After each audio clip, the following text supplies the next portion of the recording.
愛有時恨有時咯，又諗起一首經典嘅老歌，肯定會聽過啦。愛如潮水啊，愛如潮水，它將你我包圍嘛，係咪？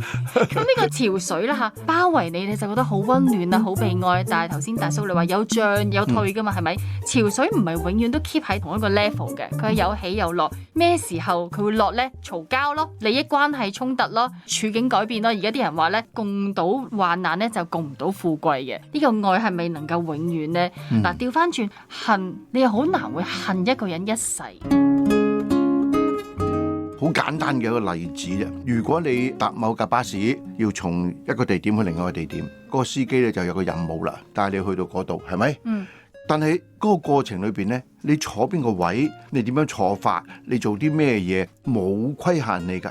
係可以做你要做嘅嘢，你可以瞓下覺，你可以咧睇下手機，你可以咬下手指，或者你發下白夢。但係呢個過程裏邊咧，你係知道咧，你要去某一個嘅地點，某一個終點，咁嗰個司機咧掌握住你嘅路線咧，帶你去啦。如果我哋理解神喺時間循環裏邊佢係掌控嘅話咧，大嘅範圍佢係帶動我哋去，但係中間你做咩嘢咧？你有自由意志選擇啦。